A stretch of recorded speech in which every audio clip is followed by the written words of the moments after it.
सतगुरु की साजी निवाजी प्यारी सात संगत जी, प्यार और सत्कार से कहना धन निरंकार जी। सतगुरु माता जी का लख लख शुक्राना करते हुए दास जी सतगुरु माता जी के आशीर्वाद से आप जी के चरणों में ये विचार रखने जा रहे हैं। आप जी ये विचार प्रवान करें और कोई गलती हो जाए तो क्षमा करें। सात संगत जी कहते हैं, उत्तम तन मानव का पाकर सारा जीवन व्यर्थ गंवाकर चले गए धरती पर आकर वे किस्मत के मारे हैं। जिन्होंने इस ब्रह्म ज्ञान को नहीं पाया उनके लिए ये लाइनें लिखी गई हैं कि उनके कितने मंद भाग्य हैं जिन्होंने इतना उत्तम मानव तन पा भी लिया और फिर भी वो इस परमपिता परमात्मा को पा नहीं सके। बात किसी की मान सके ना, भेद प्रभु का जान सके ना, खुद को भी पहचान सके ना, जीवन बाजी हारे हैं। फिर आगे यही समझाया गया है कि जब सतगुरु के शरण में आए ही नहीं, इस परम पिता परमात्मा को जाना ही नहीं, खुद की पहचान ही नहीं कर सके कि मैं कौन हूँ, कहाँ से आया हूँ और कहाँ मैंने जाना है, तो कहते हैं कि जो ये अमूल्य मानव तन मिला है इसको फिर यूं ही गंवा कर चले गए। फिर ये जो मानुष चोला है ये 84 लाख योनियों के बाद ही मिलता है। 84 लाख योनियों के बाद ये मानव तन मिला है। फिर भी अगर इस निरंकार की प्राप्ति नहीं की तो उसके लिए बड़ा ही मंदभाग्य कहा गया है कि उसकी किस्मत बहुत ही खराब है। जिसने पूरा गुरु रिझाया उसने भेद एक का पाया। जो पूर्ण सतगुरु की शरण में आ गया, जिसने सतगुरु को खुश कर लिया, सतगुरु ने उसे इस एक प्रभु परमात्मा का भेद बता दिया। इस तरह हम सतगुरु के शुक्रगुजार हैं कि सच्चे पातशाह आप जी ने हमें अपने चरणों से लगाया, इस निरंकार की प्राप्ति करवाई है और हमारे जन्म मरण के सारे बंधनों को आप जी ने काट दिया है। और फिर सतगुरु हमें समझा रहे हैं कि जैसे भी हो परिस्थिति रहे एक से मनोस्थिति, जैसे भी परिस्थिति हो, जैसे भी हालात हो, हमने एक रस रहना है। ये नहीं सुख आए तो खुशी में फूल जाना है, दुख आ जाए तो हमने डोल जाना है, नहीं। ऐसे ही दासी आप जी के चरणों में यही पॉजिटिविटी पर ही एक स्टोरी रखने जा रही है कि किस तरह इन्होंने हर परिस्थिति में सम रहे। ये हर परिस्थिति में ये डोले नहीं, सम रहे, चाहे दुख आया चाहे सुख आया। इस तरह कहते हैं कि एक आदमी एक सेठ की शॉप पर जॉब करता था। वह बहुत ही ईमानदारी और लगन से अपना काम करता था। उसके काम से सेठ बहुत खुश था और सेठ द्वारा मिलने वाली सैलरी से उस आदमी का गुजारा आराम से हो जाता था। यानी कि उस आदमी का और उसके परिवार का गुजारा बहुत आराम से हो जाता था। जो भी ये सतगुरु निरंकार दे रहा था वो उसी में शुक्रगुजार करता चला जा रहा था। ऐसे ही दिन गुजर रहे थे। एक दिन वह आदमी बिना बताए काम पर नहीं आया। उसके ना आने से सेठ का काम रुक गया। तब सेठ ने सोचा कि यह आदमी इतने दिनों से ईमानदारी से काम कर रहा है, मैंने काफ़ी समय से इसकी सैलरी भी नहीं बढ़ाई, इतने पैसों में इसका गुजारा कैसे होता होगा। सेठ ने सोचा कि अगर इस आदमी की सैलरी बढ़ा दी जाए तो यह और मेहनत और लगन से काम करेगा। उसने उसी महीने से ही उस आदमी की सैलरी बढ़ा दी। उस आदमी को जब 1 तारीख को बढ़े हुए पैसे मिले, सैलरी के जो बढ़े हुए पैसे मिले, तो वह हैरान रह गया, लेकिन वह बोला कुछ नहीं और चुपचाप उसने वो रुपए रख लिए। धीरे धीरे बात आई गई हो गई। कुछ महीनों बाद वह आदमी फिर कुछ दिन गैर हाजिर हो गया। वह गैर हाजिर हो गया, लेकिन कहते हैं कि यह देखकर सेठ को बहुत गुस्सा आया। वह सोचने लगा, ये कैसा आदमी है, मैंने इसकी सैलरी बढ़ाई पर ना तो इसने धन्यवाद दिया मुझे और न ही अपने काम की जिम्मेदारी समझी। इसकी सैलरी बढ़ाने का क्या फ़ायदा हुआ, यह नहीं सुधरेगा। वो सेठ कहने लगा कि यह नहीं सुधरेगा और उसी दिन सेठ ने पड़ी हुई सैलरी वापस लेने का फैसला कर लिया। अगली 1 तारीख को उस आदमी को फिर से वही पुरानी सैलरी दे दी गई, जो उसे पहले सैलरी मिलती थी वही सैलरी दे दी गई, उतनी ही सैलरी दे दी गई। जो बढ़ी हुई सैलरी थी वो उसकी वापस ले ली। लेकिन हैरानी यह हुई कि इस बार भी वह आदमी चुप रहा। उसने सेठ से जरा भी शिकायत नहीं की। यह देखकर सेठ से रहा ना गया और वह सेठ उस आदमी से पूछ बैठा कि आप बड़े अजीब आदमी हो। जब मैंने तुम्हारे अब्सेंट रहने पर, गैर हाजिर होने के बाद पहले तुम्हारी सैलरी बढ़ा कर दी, तब भी तुम कुछ नहीं बोले, और आज जब मैंने तुम्हारी अब्सेंट होने पर, तुम्हारी गैर हाजिरी पर सैलरी पहले वाली दे दी है, फिर से कम करके दे दी है, यानी कि जो सैलरी आपको पहले मिलती थी मैंने वही सैलरी अब दी है, फिर भी तुम चुप हो, इसकी क्या वजह है।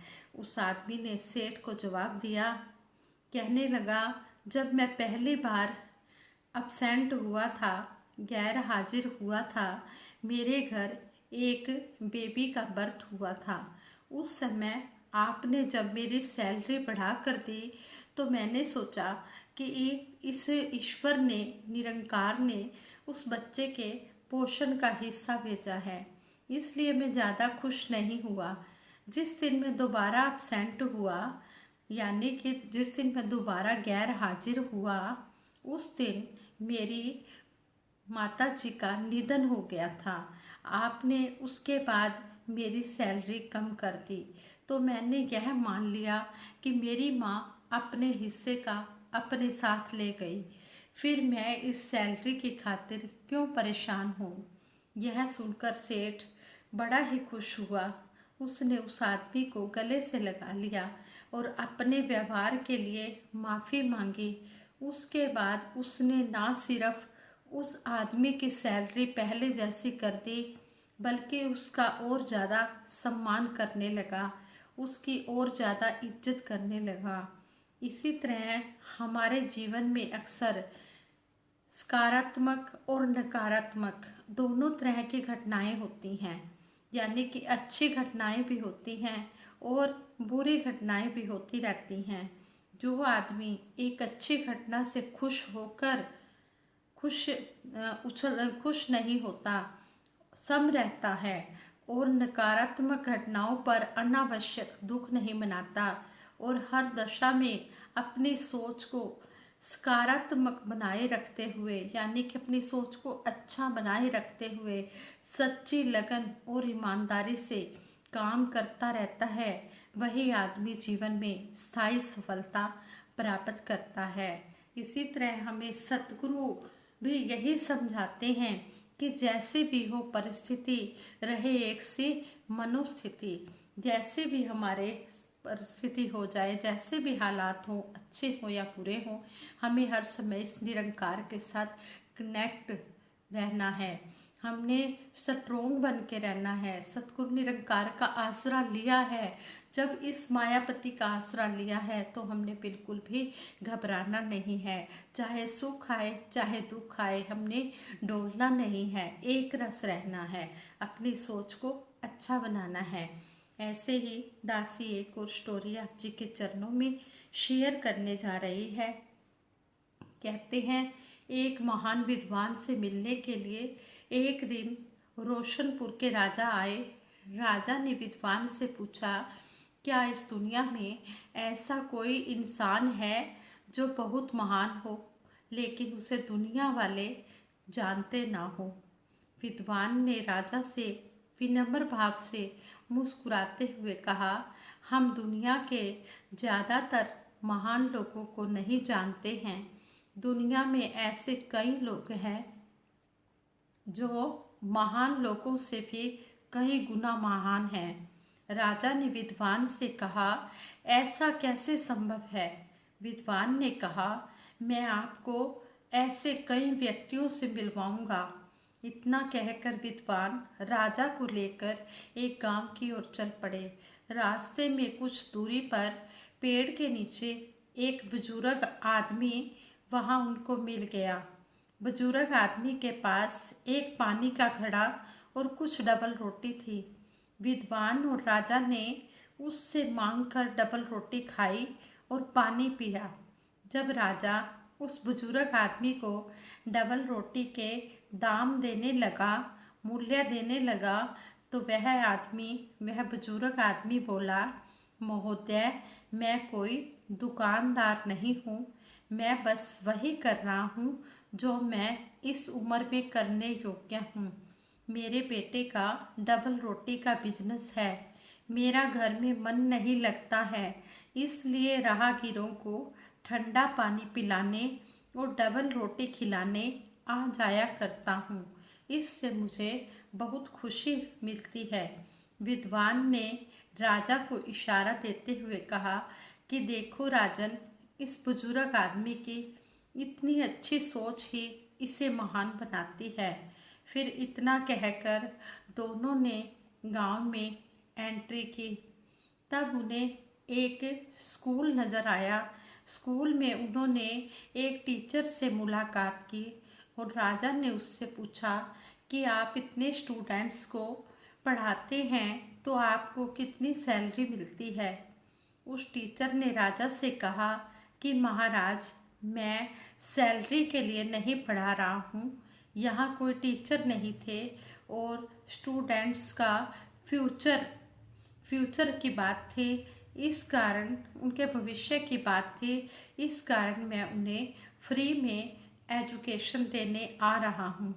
विद्वान ने राजा से कहा कि महाराज, दूसरों के लिए जीने वाला भी बहुत ही महान होता है और ऐसे कई लोग हैं जिनकी ऐसी महान सोच ही उन्हें महान से भी बड़ा महान बनाती है।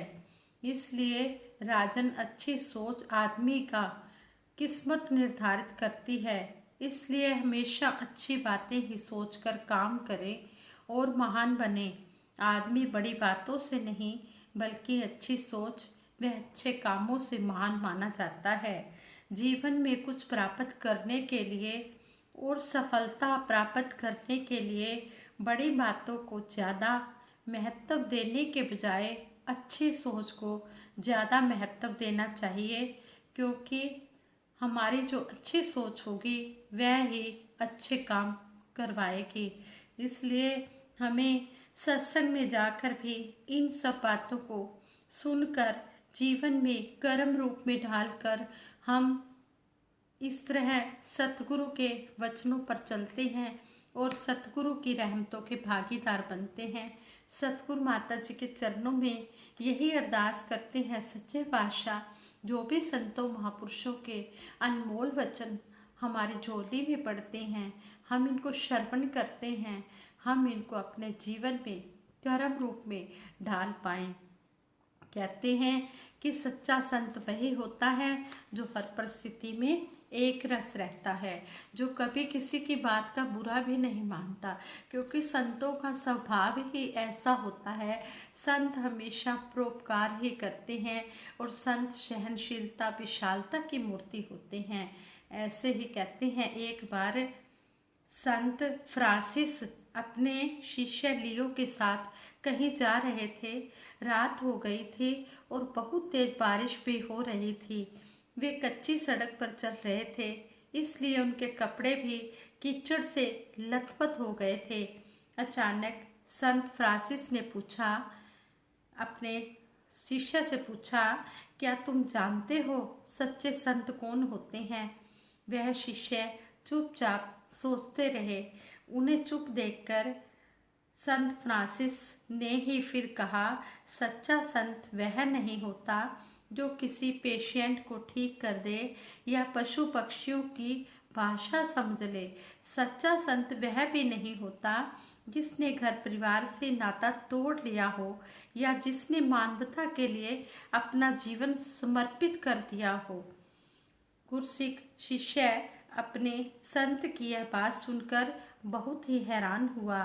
फिर शिष्य ने संत से पूछा, कि फिर सच्चा संत कौन होता है।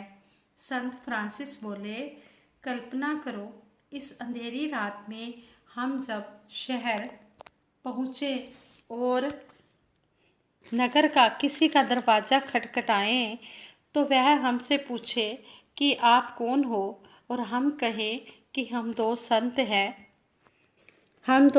हैं, तो वह आगे से हमारा अपमान कर दें और हमें बुरा भला कहें, कुछ ऐसे अपशब्द भी बोल दें, तो फिर आगे भी हम किसी के घर जाएं वो भी हमारे साथ ऐसा ही व्यवहार करें और हमें अपमानित कर दें। यदि हम नाराज ना हो उनके प्रति, थोड़ा सा भी हमें गुस्सा हमारे मन में ना आए, तो यही सच्चे संत की पहचान होती है। सच्चे संत होने का मापदंड है हर परिस्थिति में समानता और सहजता का व्यवहार। सतगुरु ने चौथे प्रण में हमें गृहस्थ धर्म में रहने के लिए कहा है, इसलिए यहाँ पर हमें ये भी समझाया गया है कि सच्चा संत वह भी नहीं होता जिसने घर परिवार से नाता तोड़ लिया हो, क्योंकि सतगुरु ने हमें यही समझाया है चौथे प्रण में कि गृहस्थ धर्म का पालन करते हुए हमने भक्ति की तरफ भी अपने कदम बढ़ाकर रखने हैं। हमने गृहस्थ धर्म का अपने परिवार का और अपना गुजारा करते हुए हमने सेवा सिमरन सत्संग के रंग में भी रंग कर रहना है। जो गुरसिख या कर्म करते चले जाते हैं वो भक्ति के रास्ते पर आगे से आगे बढ़ते चले जाते हैं, वो अपना लोक सुखी परलोक सुहेला करते चले जाते हैं। संपूर्ण हरदेव वाणी में सतगुरु बाबा हरदेव सिंह जी महाराज हमें समझा रहे हैं, भक्ति की दौलत से गुरसिख रहते माला माल सदा, सबर शुक्र संतोष में रहकर चलते सच की चाल सदा, मेहनत की कमाई हरदम गुरसिखों को आती रास, नहीं छीनते हक किसी का गुरु पर ही रखते विश्वास, दौलत का लोभी तो केवल दौलत पाना चाहता है, हक किसी का मार के अपनी रकम बढ़ाना चाहता है। सच तो ये है ऐसी दौलत घरों में जब भी आती है, पहले से जो पास है अपने उसे भी लेकर जाती है। गुरु के जो गुरसिख होते हैं ऐसे काम से डरते हैं, कहे हर देव शुद्ध भाव से जग में सदा विचरते हैं। साथ संगत जी, जो भी हम ये सुन रहे हैं बातें, ये बहुत ही कर्म करने का ये समय है। समा गया फिर हाथ नहीं आना, अंत समय पछताएगा। ये जो हमें समय मिला हुआ है ये सतगुरु के चरणों में जुड़कर सेवा सिमरन सत्संग करने के लिए मिला है। सतगुरु ने हमें समझाया है कि हमने अपने घर परिवार को भी देखना है और भक्ति भी करनी है, और सतगुरु कहते हैं कि हमने बैलेंस बनाकर रखने हैं। सेवा सिमरन सत्संग और घर परिवार के कामों में हमने बैलेंस बनाकर रखना है। इस तरह हमने सतगुरु की बातों को सुनकर कर्म रूप में ढालकर अपना जीवन सुखी बनाना है, और फिर अपना जीवन सुखी बनाते हुए हमने फिर दूसरों को भी प्रेरणा देकर इस मिशन के साथ जोड़ना है। उन तक भी ये आवाज़ पहुँचानी है कि ये मेरा वक्त का सतगुरु आया हुआ है, आ जाओ इस परमपिता परमात्मा की पहचान करके अपना ये जीवन सफल कर लो। मुबारकबाद के पात्र हैं वो जिन्होंने इस ब्रह्म ज्ञान को पा लिया है, और जिन्होंने अभी तक इस ब्रह्म ज्ञान को नहीं पाया है उनके चरणों में भी अरदास है कि ये पूर्ण सतगुरु सारे संसार के लिए आया है, इसकी शरण में आ जाओ और इस परमपिता परमात्मा की पहचान कर लो। एक को मानो, एक को जानो, एक हो जाओ। जैसे हम सुखी हुए हैं ऐसे ही आप भी सुखी हो जाओ। साथ संगत जी, दासी से ये विचार करते हुए कई प्रकार की त्रुटियां हुई होंगी, उन त्रुटियों के लिए दासी को क्षमा कर देना, और सबके भले की कामना के लिए दासी सिमरन करवाएगी। सभी ने मिलकर सहयोग देना है। तू ही निरंकार मैं तेरी शरण हाँ, मैनू बख्श लो। तू ही निरंकार मैं तेरी शरण हाँ, मैनू बख्श लो। तू ही निरंकार मैं तेरी शरण हाँ, मैनू बख्श लो। बोलिए सतगुरु माता सुदीक्षा सविंदर हरदेव जी महाराज की जय। निरंकारी राज माता गुरु बचन अवतार की जय। साध संगत जी प्रेम से कहना धन निरंकार जी।